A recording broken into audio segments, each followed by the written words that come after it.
보통은 뭐 조합설립 인가가 나면 중도금 얼마, 그리고 사업계획 승인이 나면 뭐 잔금 얼마 이런 식으로 정해져 있는데 사업이 무기한 지연되면 계속 계약은 유지되면서 돈을 받지 못하시는 상황이 생길 수가 있어요. 지역주택조합은 원수에게나 권한다는 말이 있죠. 왜일까요? 여전히 지역주택조합에 덜컥 가입했다가 피해를 보는 분들이 많은데요. 무엇이 문제인지 김혜린 변호사님과 함께 얘기 나눠보겠습니다. 안녕하세요.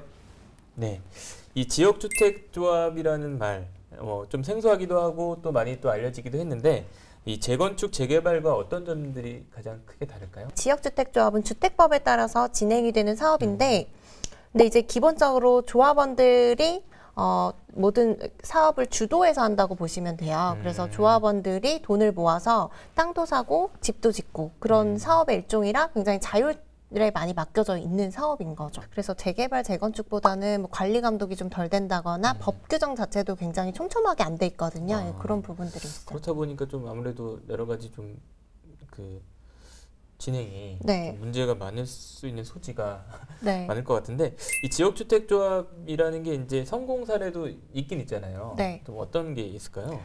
성공 사례가 전체적으로 20% 수준이라고 보시면 진행되는 되는데, 것 중에? 네, 이게 공정거래위원회에서 한번 뭐 그 통계를 냈던 수치예요. 그런데 이제 보통 이제 성공하는 경우는 서울이나 수도권에서는 조금 이제 집값이 계속 상승을 하다 보니까 추가 분담금이 어느 정도 늘어나더라도 네. 이제 뭐 그 사업을 할 만한 수익성이 나는 거죠. 그래서 서울이나 뭐 수도권은 조금 성공하는 사례들이 있는데 지방 같은 경우에는 조금 더 어려운 것 같고 네. 최근에 이제 주택 그 경기가 좀 좋아지면서 그러면서 지방도 조금씩 지어지는 사례들이 늘어나고 있는 것 같긴 해요. 근데 뭐 전체 20%면은 진짜 잘 안 되는 건데. 네, 거의 안 된다고 네. 보셔야죠. 네. 그러니까 지역주택조합이 이제 가입하면 네. 망하는 지름길이다 이런 네. 말도 하고 있음에도 불구하고 곳곳에 다니다 보면은 이렇게 뭐 지역주택조합 준비위원회 네. 이렇게 해서 사무실들이 가끔 보이거든요. 근데 이 지역주택조합 정말 무엇이 문제일까요? 네.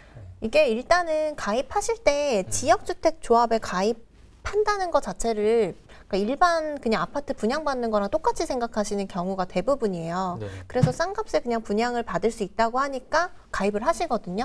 근데 이게 완전히 다른 사업인 게 일반 아파트 분양은 곧 지어질 아파트, 그러니까 네. 짓고 있는 아파트나 뭐 이제 곧 지어져 있는 아파트에 대해서 분양을 받는 네, 거잖아요. 그렇죠. 그래서 매매 목적물이 특정이 돼 있는데 지역주택조합은 그렇지가 않아요. 그래서 내가 가입을 해서 돈을 납부를 하면 그때부터 이제 사업 시작한다고 보시면 되거든요. 그래서 얼마가 걸릴지 알 수도 없고 그 과정에서 계속 뭐 땅값이 오른다거나 사업비가 증액이 되면 계속해서 추가 분담금이 늘어날 수 있는 구조인 거예요. 그래서 이런 것들을 잘 인지하고 계약을 하셔야 되는데 이제 보통은 그 지역주택조합 계약을 하실 때 뭐 모델하우스나 이런 데서 분양 대행사들이 모집을 하다 보니까 네. 이런 차이점을 잘 인지를 못 하시죠. 네, 그냥 그 모델하우스가 지어져 있으니까 이 집을 내가 곧 분양을 받겠구나라고만 막연히 생각하시고 네. 싼 값에 이제 뭐 살 수 있다고 하니까 가입하시는 경우가 많은 것 같아요. 이 지역주택조합이 이제 아까도 뭐 계약과 가입 네. 이런 단어를 많이 쓰셨는데 보통 이제 가입이라고 하잖아요. 네. 그게 좀 어떤 차이가 있을까요? 가입이라는 개념이.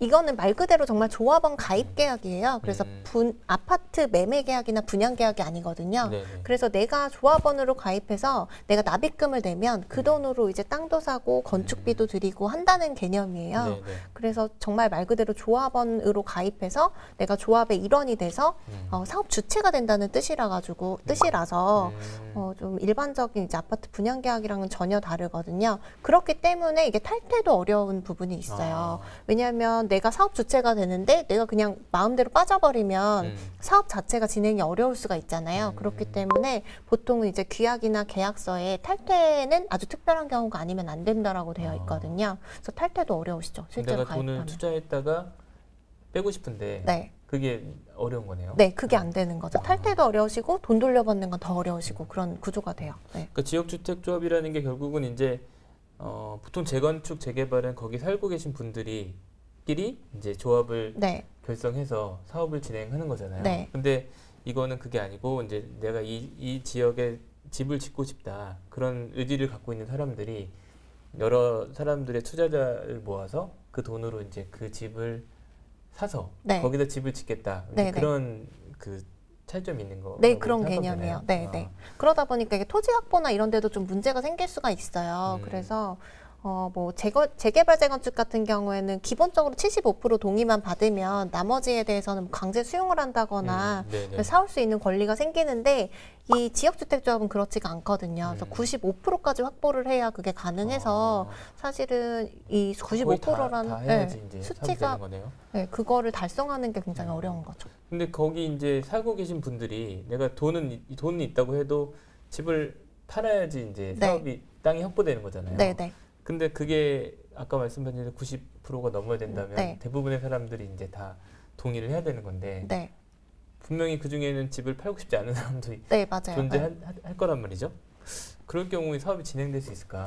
그래서 그런 경우에 이런 말이 있을 정도로 한 80% 수준까지 이제 토지 확보에 든 비용과 그 나머지를 이제 채우기 위한 토지 확보 비용이 거의 비슷하다는 말이 있을 정도로 네, 그래서 그 뭐 이제 몇 집이 안 남았다라고 하면 굉장히 이제 높은 금액으로 매매를 원할 수밖에 없잖아요. 이른바 알박기라고 하는데 그렇게 되면 점점 이제 사업을 진행하기 위해선 토지비나 이런 것들이 늘어날 수밖에 없고 그러면 그게 결국에 조합원 부담으로 될 수밖에 없죠. 가는구나. 그러니까 재개발 재건축은 일정 비율이 넘으면 거기에 수용하는데 이제 여기 같은 경우는 그 95%를 채우기 위해서 남은 데를 더 비싼 금액에 이제 사야 되는 그런 상황인 거네요. 네네. 지역주택 조합에는 토지 승낙이라는 게 있는데 이거는 좀 그 매매랑 좀 다른 개념인가요? 그러니까 토지 사용 권한만 주는 거예요. 그 소유권을 넘기는 거는 아니에요. 그래서 조합 설립 인가를 받을 때 그 해당 구역 내 80% 이상의 토지 사용 그 권한을 얻어야 되거든요.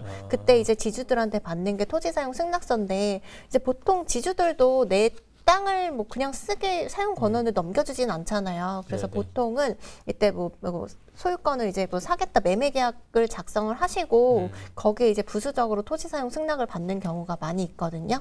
네, 그렇죠. 그러니까 어쨌든 지주들이 동의를 해주는 거네요. 내가 나중에 팔 거다.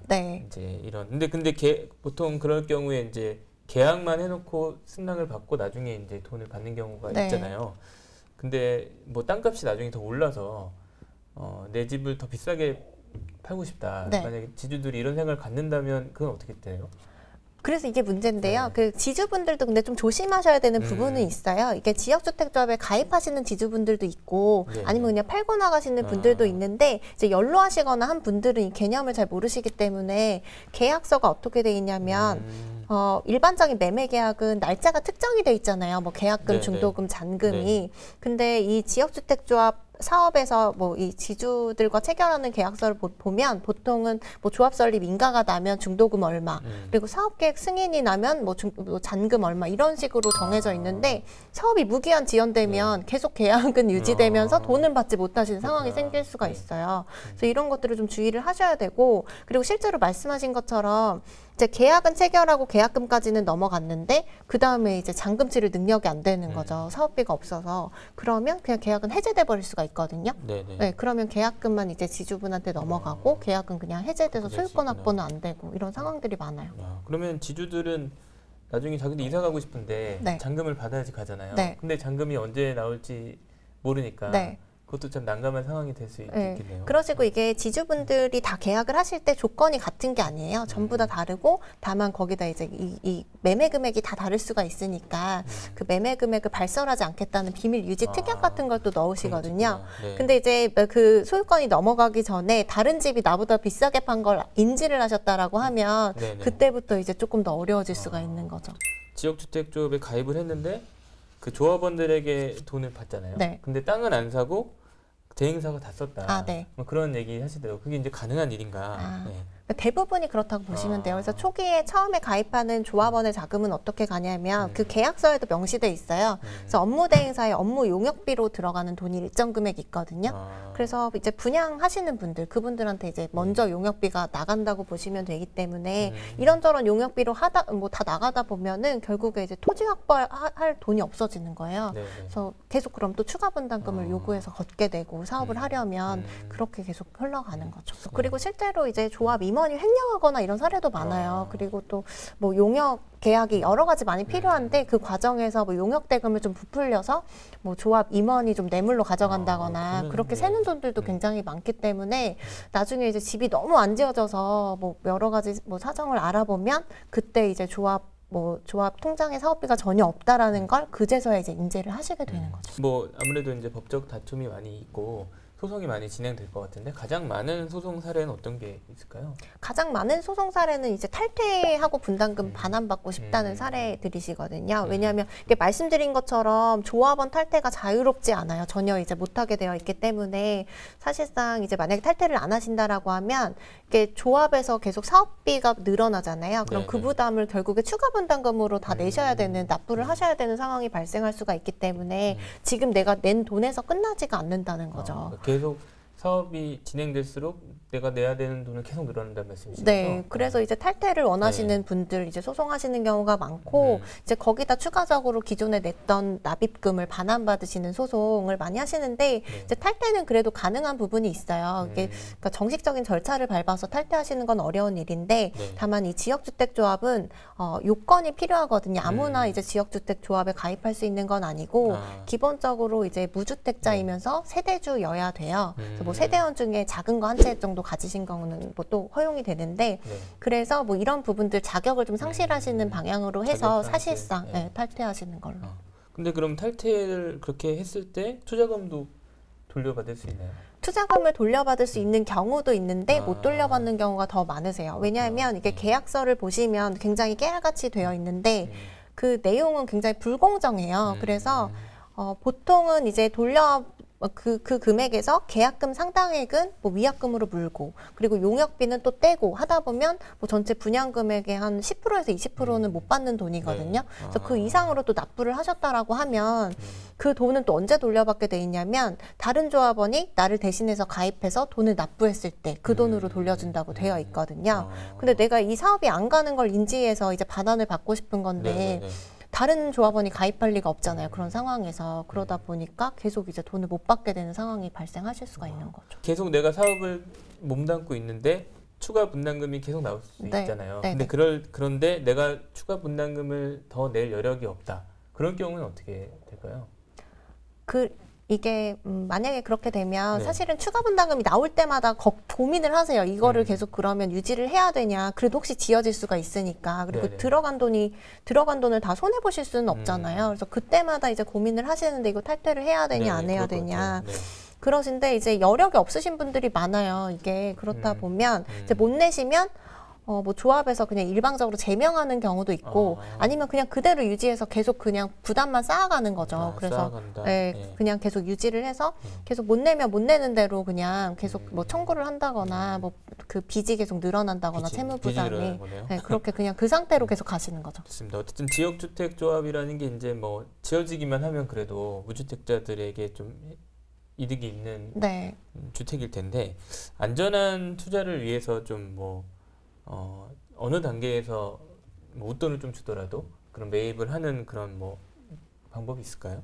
일단 사업 승인이 나면 그러면 95% 토지 확보는 됐다는 거잖아요. 근데 이게 토지 확보가 어려워서 사업이 안 가는 게 대부분이라고 보시면 돼요. 그래서 그 단계가 지났다라고 하면 어느 정도 이제 안정적으로 간다고 보시면 될 것 같아요.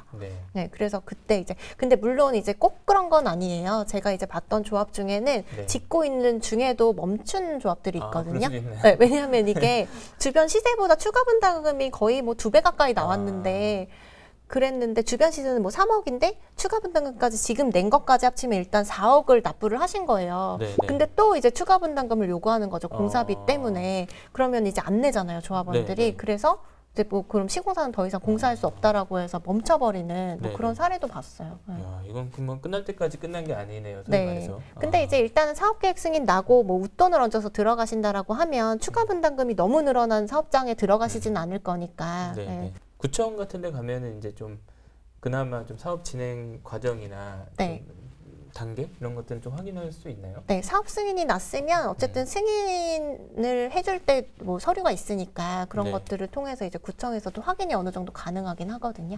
여기까지 듣겠습니다. 하여튼 지역주택조합 투자하실 때는 꼭 주의하셔서 이런 내용들 확인하시면 좋겠습니다. 오늘 말씀 감사합니다.